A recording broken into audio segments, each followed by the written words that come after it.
Well, guys, it was a busy weekend. We did 2 demolition derbies with 3 cars, but in Beeton, we actually had 6 cars there. We had Steven's Envoy, which kind of had some bad luck. I'll get a review of that one. We had my Camry, the Turtle Van. We had an Avalon I rented out. We had Eddie's Flex, and another car I owned was there. Anyway, we ended up getting a Honda Civic and a Corolla for scrap afterwards. They're already gone in. They were left at the fairgrounds. But what we're gonna be talking about right now is my Camry and Steven's Envoy. We're also gonna be talking about Eddie's Flex. We might do that this video as well. It's gonna be like an aftermath. I guess we do have the Avalon back there too.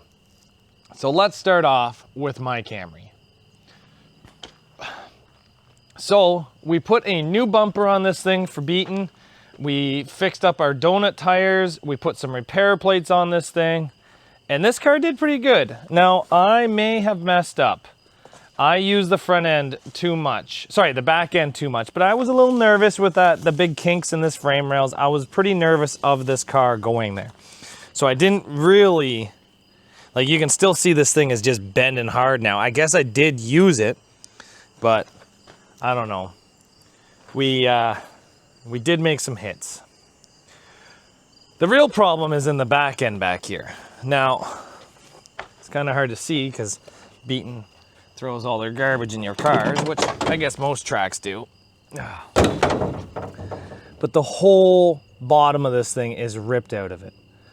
Like, a little different. I'm not used to Camrys doing that, but like the whole back of this thing is up. Different. Here's what happened. Let's go underneath here. It's kind of hard to see, but there's no subframe underneath this thing at all. And where is it? It's back in Beeton on the derby track. So let's get this car lifted up, and we're gonna get these tires underneath it so I can show you guys a little bit better. So this is what I'm talking about. There's your subframe mount, and there's your subframe mount. They're so pulled together that it is, I'm gonna say, almost impossible to put another subframe underneath here. We're gonna be trying something that I haven't done before, but I was told works. And I think this is the perfect car to do it on because of how bad the back of it is. So, we're gonna be getting some parts delivered here for this car that I bought off another guy. Actually, to be honest, I bought the whole car just for this this part. And then we're gonna attempt to put it on. We might have to put the hydraulic pusher on because it looks like this side here is actually kinked really, really hard. But the subframe is gone completely. The trailing arms, the struts, everything is completely gone out of the back of this car. Like, I wired in my struts, and the wires are still there, and the strut, like the actual springs are still there, but the whole struts are gone. So that's a little new to me, and we're gonna have to fix this thing to get it back out in the ring. So now we're gonna be moving on to this Toyota Avalon. Now, I ran this thing in list tool, and I broke these crank sensor wires here. So these guys here, they rerouted some of these wires out of the way, which was much, much smarter than what I did it. They had a loop line, they changed up the bumper, they took off the Mazda 3, they put on this little welded together GM bumper, I'm gonna say. And they hard-nosed this thing by about a foot, almost all the way to the sub mounts, which made this thing extremely tough inside the ring. And the fact that this is an Avalon, it's a much bigger car, it was able to push everybody around. I ended up having some good battles with the back of it because he was in my heat. And the back of this thing was pretty stout, but it got to the point where he couldn't see. And then he lost a tire, broke a tie rod, and spit the axle out. So unfortunately, he didn't have the parts to fix it there, so he couldn't fix this thing to go into the Constellation. And unfortunately, the Avalon did not make the finals. It made the heat, but not the finals. So we're on to Steven's Envoy right here. And I thought he was stuck, so I went into the back of him a couple times and kind of pushed him out. And I guess I bent his bodywork a little bit. But unfortunately, Steven's throttle was having some issues. I think his ECM was having a little bit of issues, and he came around a corner a little hot in the first 45, 50 seconds and ate a loaded bumper to this tire. And it did some weird things and actually snapped the spindle where the steering goes, and he was pretty much dead instantly from it. So it was kind of some really bad luck for Steven.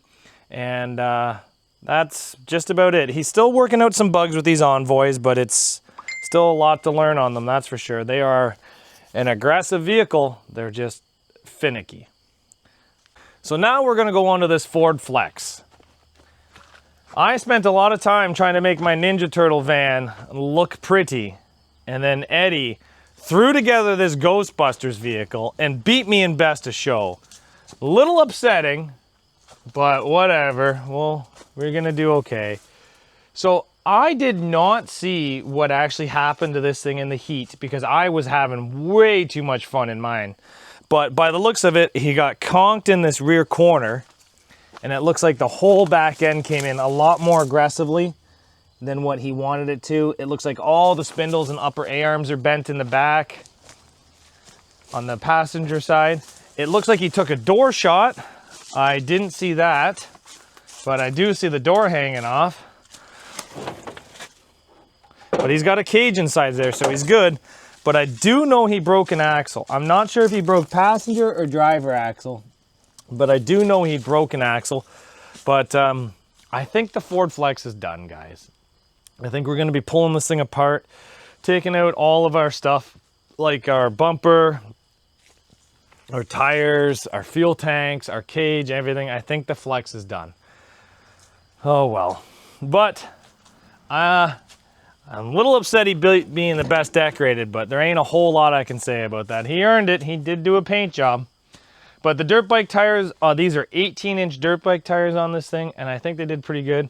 His welds didn't hold up on his second repair plate, so I'll tell you that. So the frame on this thing did go pretty wonky here in the front, but on the bright side, it did start to go up. So I thought it was gonna go down, but it went up. I think if you could hard nose these things back and put like a 4-cylinder in them, or like a different V6 that sits farther back, maybe they'd be a little bit better, but I don't think they're gonna be beating a Trailblazer anytime soon. But it was definitely a different build, and I think it went pretty good. I wanna apologize for how much my phone's going off. It's the day after the Derby, so I'm getting a lot of messages today. But nope, the Trailblazer I think is done. I think we're just gonna be cutting it off here and sending her in. We just have to get to it. So the first one we got to tear apart's the Avalon. Then we got to fix my Camry, and then we're going to be stripping this one. We're probably going to be stripping this Honda pretty soon too. It's got to go in. You guys seen that from an older video. And then yeah, we need to start making some space here.